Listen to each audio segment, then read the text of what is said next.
There was a pair of slippers by the door. Hers. Light blue, worn down at the heels, the fluff flattened from years of lazy Sunday mornings. I stared at them for 10 whole minutes before realizing I was holding my breath. They looked too innocent to belong in a crime scene. I didn't touch them. I stepped over them. The kitchen smelled like cinnamon. Still, even after everything. She had baked muffins yesterday morning. Banana cinnamon, her favorite. I didn't eat one. She offered with that crooked smile like nothing was rotting beneath it. Like she hadn't just come home wearing someone else's cologne and a grin she didn't earn with me. I sat in the same chair I always did. The one where the leg wobbles unless you lean your weight just right. The fridge made that low mechanical hum that always drove me crazy, but I never got around to fixing. The hum was louder than the silence between us. And on the counter? Her phone. Unlocked. Lit up. Still warm. I wasn't looking for anything. I swear, I wasn't. But curiosity has a sick sense of humor. My eyes landed on the thread like it had a gravitational pull. I didn't even touch the screen. Just read what was already there. Morgan, you smelled like me today. I liked it. Darla, you said I should leave him. What if I did? What if I did? For words. That's all it took. Not, I love you. Not, I'm sorry. Just, what if I did? It was like reading your own obituary in a stranger's handwriting. She was in the shower, humming like she always did when she was pretending nothing was wrong. I could hear the off-key notes of some song we used to slow dance to in the kitchen back when we still danced. Back when she still looked at me like I was more than the placeholder in our bed. I stood up. Quietly. My chair didn't squeak this time. Of course it didn't. Even the furniture was done with me. I didn't pack a suitcase. Didn't write a note. Didn't unplug the toaster or water the plants or feed the cat. I just walked out. Left my keys in the mailbox. Took nothing but my wallet and that dull, sinking feeling that whatever I was, husband, partner, friend, had just been erased with 4 words and a casual tone. She'd find the silence eventually. The empty side of the bed. The shoes by the door. The fridge still humming, like always. She'd call me. Maybe. Maybe she wouldn't. I didn't need to know. I was already gone. I drove for almost an hour without realizing where I was going. The highway signs blurred past like static on an old TV screen, meaningless and repetitive. There was no playlist, no destination, no packed bags in the trunk. Just the sound of the road underneath me and the echo of her voice in my skull, faint, like a whisper behind a locked door. She had said those words. What if I did? Like she was talking about changing dinner plans, not our entire life. What stunned me the most wasn't even the betrayal. It was how light she made it all sound. Like leaving me, discarding the years we'd layered together like bricks in a wall, was just a passing idea, a flippant possibility between muffins and mascara. I ended up in the parking lot of a closed-down bowling alley. No lights, no people, just a flickering street lamp overhead that cast long, accusing shadows across my windshield. I sat there with the engine running, unsure whether I was hiding or waiting for the courage to go back. But I didn't go back. I thought about the things I left behind, my watch on the nightstand, my favorite hoodie that always smelled faintly of dryer sheets, the green coffee mug with the chipped rim. Small things, but familiar. Pieces of me scattered through that house like breadcrumbs. And I realized, in that moment, she wouldn't even notice they were missing. She probably wouldn't realize I was gone until the morning when I didn't refill the coffee machine or remind her to take her vitamins. That thought crushed me more than any affair ever could. You see, people think heartbreak comes from the grand moments, the cheating, the screaming, the slammed doors. But mine came from silence. From the mornings she didn't look up from her phone. From the way she stopped saying goodnight. From the dinners eaten in front of separate screens. From the subtle vanishing of us. And I had let it happen. I had watched it happen. Like a man watching his house burn from the inside and deciding to water the lawn. I started the truck again and drove to a rest stop off the interstate. There was a vending machine, a bathroom with a busted hand dryer, and a single wooden bench that faced the woods. I sat there under the flickering fluorescent lights and called no one. I had friends, sure, but not the kind you confess this sort of thing to. And my family? They liked her more than me. Or at least they liked the version of us we showed them. The loneliness was a slow knife. Not the sharp kind that slices through in one clean cut. It was dull, rusty. It twisted. I took out my phone, not to text her, not to beg or accuse, but to scroll through our old photos. And there she was, smiling beside me in photo after photo, wearing the same face she probably wore with him. That realization hit like a punch to the chest. She hadn't changed. I had. I'd become invisible to her a long time ago. Maybe even before Morgan. I slept in my truck that night, curled up in the back seat like a forgotten suitcase. I had no blanket, just my jacket and the shirt I'd been wearing since morning. It smelled like our house. Like her. And for a long time, I considered tearing it off and tossing it into the woods. But I didn't. I just hugged it and shivered beneath the weight of everything I refused to say. Somewhere around 4 a.m., my phone buzzed. A message. Darla, where are you? I stared at it until the screen dimmed. I didn't answer. She had already left me long before I walked out that door. The message sat on my screen like a loaded gun. Where are you? I stared at it until the phone locked itself again. I didn't touch it after that. Didn't type. Didn't scroll. Just held it in my hand like a stone and waited for the guilt to pass. But it didn't. Guilt is funny like that. It shows up even when you're the one who got hurt. Like it wants you to apologize for bleeding. The sun came up slowly, as if unsure whether it was allowed to shine on someone like me. A man who had vanished from his own life. The truck windows were fogged from my breath, and my back ached from being twisted all night. I sat up, rubbed my face, and looked out at the empty lot. No one was looking for me. Not really. Just her one message, and then nothing. No missed calls. No panic. No voicemail sobbing my name. She wanted to know where I was not because she missed me, but because I'd broken routine. Because the coffee wasn't made. Because the cat didn't get fed. Because the shoe rack had one less pair of loafers in it. Not because she feared I was gone. I drove to a gas station just outside of Hollow Ridge. Tiny place, probably family-run. The cashier was a kid, maybe 19, too bored to ask why a grown man with red eyes and yesterday's shirt was buying a toothbrush, trail mix, and 4 bottles of water. I paid in cash. No receipts. No digital trail. I wasn't just gone. I was erasing myself. Every part of me wanted to turn back. To say something. To ask her why. Not just why she cheated, but why she chose to act like we weren't drowning.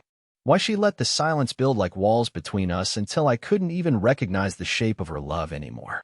I wanted to tell her how small I felt. How it destroyed me to be lying next to her and feel 1,000 miles apart. How many nights I waited for her hand to reach for mine, even out of habit. It never did. But I didn't say any of that. Because what good would it do? She had already decided. And I had finally decided too. I pulled off into a rural motel by early afternoon. One of those roadside ones with faded signs and curtains that never fully close. The woman at the front desk didn't ask for much.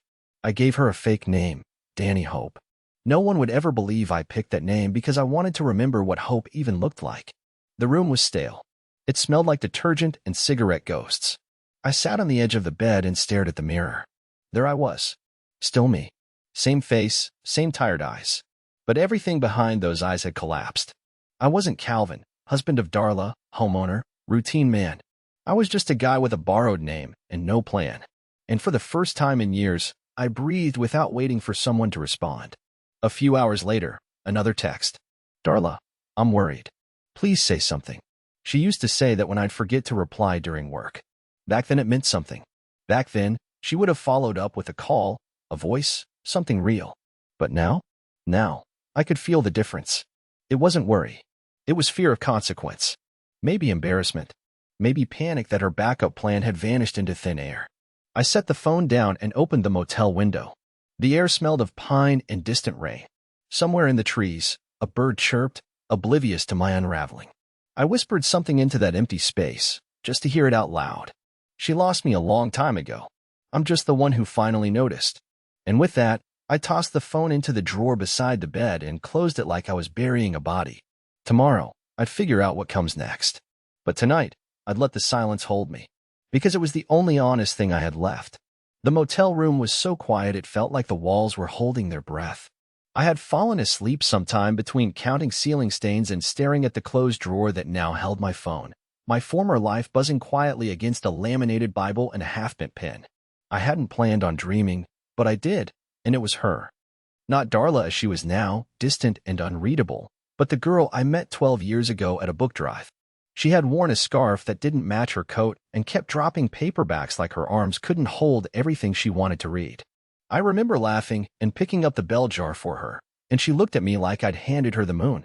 That Darla, she would have chased me to the ends of the earth if I walked out the front door. The one in my life now? She couldn't be bothered to notice I was gone. When I finally forced myself up, it was past noon. My body ached like it had been carrying bricks all night. I stood under the motel shower until the hot water faded, thinking maybe if I scrubbed hard enough I could erase the feeling of being disposable. But it didn't work. Some betrayals don't rinse off. I opened the drawer just once to silence the phone. It had rung twice during the night. Once from her. Once from her sister, Rachel. She and I weren't close, but she knew things. I almost answered. Almost. But instead, I just placed the phone face down and closed the drawer again like sealing shut a cursed object. I needed air. I ended up at a laundromat 2 blocks down, not to wash clothes. I didn't even bring a change, but because I wanted to hear the sound of machines, life, white noise to drown the thud of my own heartbeat. I sat by the window, sipping stale coffee from a vending machine, and people watched like a stranger in a new country. There was a man folding tiny socks with military precision, a young woman texting furiously and barely noticing when the machine beeped, a kid spinning in a plastic chair, laughing to himself. All these lives, all these stories, and I was just a gap between moments now. A man who had been someone's forever until forever decided it had better options. When I returned to the motel, there was something wedged into the doorframe. An envelope. Bright orange. My real name scrawled on the front in handwriting I recognized instantly. Darlis. I froze. My mouth went dry. My first instinct was to drop it, walk away, pretend it hadn't happened. But I didn't. I took it inside, sat on the edge of the bed, and just stared at it. No return address. No message on the back. Just my name, written like it still belonged to her. I opened it. Inside was a single piece of lined paper, folded twice. I could still smell her perfume on it. Faint. Like she'd sprayed it near the envelope, not on it, trying to remind me of something we used to be. The letter was short. Calvin. I don't know where you are or what you're thinking, but if you're reading this, I hope you know I'm not proud of what happened. Morgan wasn't love. He was escape. I got tired of feeling like a ghost in my own house. But I see now I made you into one instead. I'm sorry. Not for being lost, but for not trying harder to find us again. I don't deserve forgiveness, but if you have it in you, please call me. Or don't. I'll understand either way. Darla. I must have read it a dozen times. Every sentence felt like it was written on sand sincere, but too late. That night, I burned the envelope in a rusted trash can behind the motel. Not out of anger. Out of finality. I didn't cry. I didn't scream. I just watched the flames eat the paper slowly, like they were reluctant to let go of the apology till. Tomorrow, I would drive again, but not home. I didn't belong there anymore. I drove until the sky dimmed into a blur of rust and violet. No GPS. No music. Just the sound of tires carving over old roads that barely remembered they were roads. The orange envelope was gone now, reduced to ash behind a budget motel, and yet somehow it felt like I had just added more weight to my chest instead of removing it. Her words echoed in every silence. Morgan wasn't love. He was escape. And me? I guess I was the cage she needed out of. I didn't stop driving until my eyes threatened to shut on their own. I found another roadside motel, this one even more forgotten than the last. No Wi-Fi. No reception desk past 9 p.m. Just a blinking sign that read vacancy in letters that barely held their own light. The woman at the front window handed me a metal key attached to a block of faded plastic. I paid in cash again, still using the fake name. Danny Hope? She didn't even blink. This room smelled different. Less like cigarettes, more like bleach and something vaguely floral. The bed sagged in the middle like it had given up too, and for some reason, that comforted me. We could fall apart together. There was a notepad on the table beside the lamp. I hadn't written anything by hand in years, but I picked up the pen and started sketching something. It wasn't art. It was more like a map, lines and loops and intersecting scribbles that meant nothing but felt like something. A map of my marriage, maybe. Of all the places where things used to live before they vanished. I labeled them in my head as I drew. The couch where we watched her favorite show, even when I hated it. The car where she said, I need space, and I nodded like I understood. The stairs she climbed after fights without turning around. The kitchen, where I left notes she stopped reading. So many places. All haunted. All empty now. I fell asleep at the table, head resting on my makeshift map. When I woke up, the pen had rolled onto the floor, and my arm had smeared most of the ink. It looked like a storm had passed over it, lines drowned, erased, bleeding into each other until the story was gone. That felt right. Around noon, I went to a diner across the street. A place that looked like it had survived every recession purely on the strength of its pancakes. The waitress, maybe in her late 50s, poured my coffee without asking. She looked at me for a second too long, like she knew a man on the run when she saw one, but didn't say anything. As I stirred cream into the cup, I caught a reflection in the window across from me. Not mine. Hers. For half a second, I thought she'd found me. Darla. I swear it was her shape, her messy bun, the coat she always wore when it rained, the same kind of earrings I'd bought her 2 birthdays ago. But it wasn't her. Just a stranger. Just a coincidence. My mind, playing tricks again. I looked down at my hands. They didn't look like mine anymore.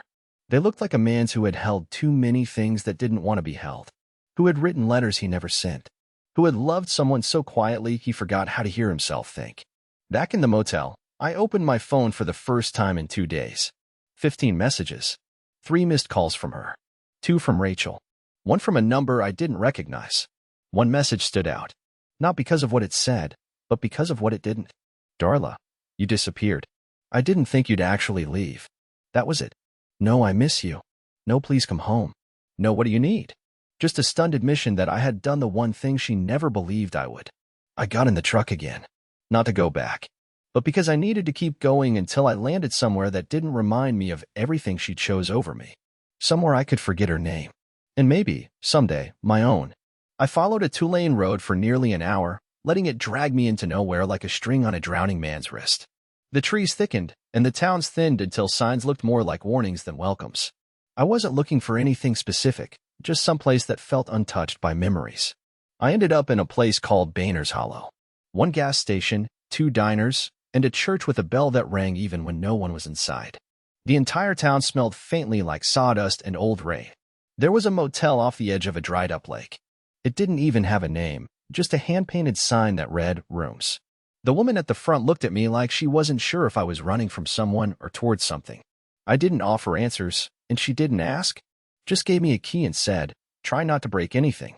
The heater's moody. The room was too quiet again. But this time, I welcomed it. I'd spent so long aching inside conversations that went nowhere, begging for validation that never came. At least the silence wasn't pretending to love me. I unpacked the only bag I had, even though I didn't really need to. Just socks, a worn-out shirt, a paperback I hadn't finished since last spring, and a photo I hadn't meant to bring. It must have slipped in between the folds of my things. A photo of me and Darla at a county fair, 3 summers ago. We were smiling, really smiling. She had cotton candy on her lip, and I remember teasing her about it. She laughed so hard that day, she cried. I stared at that photo for too long, searching it for evidence. For signs. For cracks in the foundation I had missed even then. I thought about Morgan. I still didn't know who he was. I didn't know if he was older, younger, someone she met at work or online. All I knew was that he existed in places I couldn't reach. He'd been allowed in where I had been shut out. I wasn't jealous. Not in the way most people are. I didn't want revenge. I just wanted to know when. When had I stopped being enough? When did I become background noise? That night, I walked the main street of Boehner's Hollow. It was the kind of place where everyone noticed a stranger, but no one spoke unless you spoke first. There was a diner called Jesse's, with flickering neon lights and a counter that smelled like old grease and fresh pie.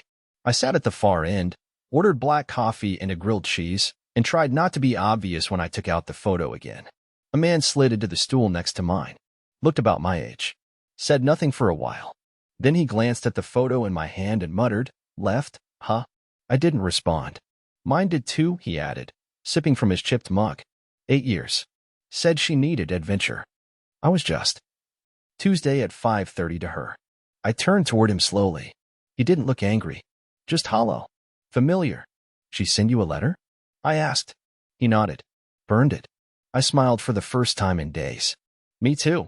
He didn't ask for my story. And I didn't ask for his. But somehow, in that moment, we understood more about each other than anyone in our lives probably ever had. 2 men drifting in a sea of second choices. "Before I left," he said, "you'll get used to the quiet. Eventually, you'll stop expecting it to end." I wasn't sure if that was comfort or a curse. Back in the room, I couldn't sleep. I laid on the creaky bed and stared at the ceiling, thinking about all the little things I missed that probably meant everything. Like how she stopped asking me to watch her favorite shows. Or how she flinched when I said, "I love you," like it was a burden to hear. There had been a day I told her, "You're the best part of my life." And she didn't say it back. Just smiled and went back to folding laundry. I had mistaken that smile for gratitude. But maybe it was guilt. Or worse, indifference. By 4 a.m., I was standing outside with a cigarette I didn't even smoke, just holding it because I didn't know what else to do with my hands. The lake was still, the stars barely visible. Somewhere behind me, the bell tower rang. Once. No wind. No birds. No cars. Just the bell and the ache in my chest. And a photo I couldn't bring myself to throw away. The next morning, I sat on the porch of the motel with a styrofoam cup of coffee that tasted more like melted cardboard than caffeine, staring out over the brittle edge of the lake. I hadn't spoken to Darla in over 5 days now. Her last message had simply read, "You really meant it. You're gone." I didn't reply. I wasn't trying to make a statement. I just didn't have anything left to say that wouldn't come out as a whisper through clenched teeth or a scream no one could hear. Boehner's Hollow moved at a different rhythm than the rest of the world. No one rushed. No one asked questions they didn't want real answers to. For once, I didn't feel like a man being observed or pitted, just someone who had arrived with a suitcase full of regret and a willingness to disappear. That day, I went back to Jesse's diner. Same stool. Same coffee. Different man behind the counter. He had graying hair, a faded tattoo on his forearm, and the kind of posture that said he'd fought battles long before I showed up with mine. He poured my cup without asking and said, "You're the guy in room 6, right?" I nodded. Left something behind? No, I said. Trying to leave it all behind, actually. He didn't blink. Just said, "Doesn't work like that." I didn't ask what he meant. Because deep down, I knew. I was still carrying her. Every piece of her, her laughter, her betrayal, her silence, the little looks she used to give me when she thought I wasn't paying attention. Every one of them hung off me like a second skin I couldn't shed. You don't leave people like that behind. You just learn how to live with the ghosts they leave in your bones. After lunch, I walked the edge of town. A narrow trail led up through the trees behind the church, winding past broken fences and forgotten sheds. I followed it out of instinct more than curiosity. There was no destination, just movement, like my body needed to keep going even if my heart was still trapped somewhere back in the kitchen we used to argue in. Half a mile in, I found a bench facing a collapsed barn. It looked like it had once been bright red, now faded and half swallowed by weeds. I sat there and listened. Wind rustling through branches. The chirp of a bird I didn't know the name of. The creak of old wood shifting with time. That's when I pulled out the notebook I'd bought the day before. Not to write some profound confession. I just needed to see words that were mine. Something I could control. I didn't start with her name. I started with a question. When did I stop matching? And under that, without even thinking, when did she start pretending I still did?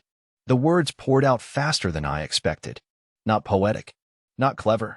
Just raw. Honest.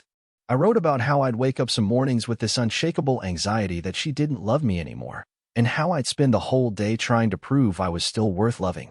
How I blamed myself for her distance, her coldness, her vague smiles that didn't reach her eyes anymore. I wrote about the time she called me safe. Said it like a compliment. I held on to that word like a lifeline, until I realized she didn't mean it as one. She meant I was predictable, expected, easy to walk away from. I didn't know how long I sat there. Maybe an hour. Maybe 3. The sun was starting to dip when I closed the notebook and felt something shift in my chest. A release. Not forgiveness. Not closure. Just the beginning of something cracking open. A space where the pain could finally breathe. When I got back to the motel, there was a voicemail waiting on the burner phone I'd picked up just to stop using my real one. Rachel. Her voice was low, careful, like someone trying not to startle a sleeping dog. "Hey, Cal. She's a mess. I don't know what you plan on doing, or where you are, but she keeps looking out the window like you're going to come walking back through the door. She says she's sorry. Over and over. I know that doesn't fix things, and I'm not asking you to forgive her. I just thought you should know. She's not okay. But neither are you. And neither was the marriage, was it? You don't have to come back. But don't disappear into nothing, Cal. You're more than what she broke." I listened to it twice. Then a third time. And I cried. Not loud. Not messy. Just slow tears that rolled down like they'd been waiting their turn. Because for the first time, someone had said it out loud. The marriage wasn't okay. Not because of the affair. But because of all the things that came before it. The neglect. The erosion. The quiet forgetting of each other. That night, I didn't sleep. I just sat with the pain, with the memory of who we used to be, and the knowledge that I was no longer willing to carry both her mistakes and mine. The next day, I would write her a letter. But not for her. For me. I woke up just before dawn. The air was still, the kind that makes every sound feel louder than it should. My body felt heavier than it did the night before, but my mind, oddly, did not. Something had settled inside me. Not peace, exactly, but acceptance. And sometimes that's the first real form of healing. The desk lamp flickered a bit as I clicked it on. I opened the notebook and turned to a fresh page. This time, I didn't hesitate. I didn't search for perfect words or poetic rhythm. I wrote as if I was standing in front of her for the last time, with nothing to hide and nothing to hold back. Darla, I don't know who you are anymore, and I'm done trying to figure it out.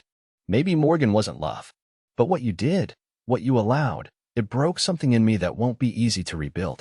And that's okay, because now I know it has to be rebuilt for me. You stopped choosing me long before I walked out the door, and I kept hoping, foolishly, that you'd notice, that maybe one day you'd reach back for the hand I'd kept outstretched. But I've learned something in the quiet. If someone doesn't see your value when you're standing right in front of them, they won't find it in your absence either. I forgive you, not because you deserve it, but because I do. I deserve to let go. I deserve to stop bleeding for someone who never asked me to stay, only assumed I would. Don't wait for me. I'm not coming back. But I hope one day you figure out who you are, and that you never again make someone feel as invisible as you made me feel. Goodbye, Darla. Calvin. I folded the page and placed it under my coffee cup on the nightstand. Not because I planned to leave it behind, but because I wanted to let the act of writing it be the real goodbye. She'd never see it. She didn't need to. I wrote it for me. By noon, I had checked out of the motel. I didn't head back to our town. I took a southern turn toward a place I'd once told her I wanted to visit, somewhere with coastal air and little bookstores. She laughed at me then, called it a retirement dream. Funny how things circle back. 3 days later, I stood outside a small apartment in a quiet neighborhood near the ocean. I had already signed the lease. The woman who owned the building offered me a glass of sweet tea on move-in day. Said I had the look of someone who needs a soft restart. She had no idea. I got a job at a local hardware store. Fitting, I guess. I spent years trying to hold a broken marriage together. Maybe it's only fair that now I use my hands to fix things that actually want to be fixed. I started reading again. I cooked simple meals. I sat in the sand with my shoes off and let the wind tangle my thoughts until they didn't hurt as much. I even smiled at strangers. They smiled back. It was strange at first. Then it wasn't. And one morning, about 3 weeks into my new life, I met someone. Not in a dramatic way. No sparks or faded glances. Just a woman who sat next to me on a bench with her dog and offered me half of her bagel without asking for anything in return. Her name was Lorna. She had a laugh like gravel and the kind of eyes that made you feel seen. We didn't talk about the past. Not at first. Just books. Dogs. The weird smell of low tide. And somehow, in that simplicity, I remembered what being alive felt like. What being present felt like. I'm not saying I found love again. That's not the point of this story. The point is, I found me. And I'm still here. Still learning how to breathe without bracing for pain. Still choosing myself every single day. Still watching the tide roll in and thinking, not about the woman who left me, but about the man who finally chose to walk away. Without warning. Without goodbye. And without regret.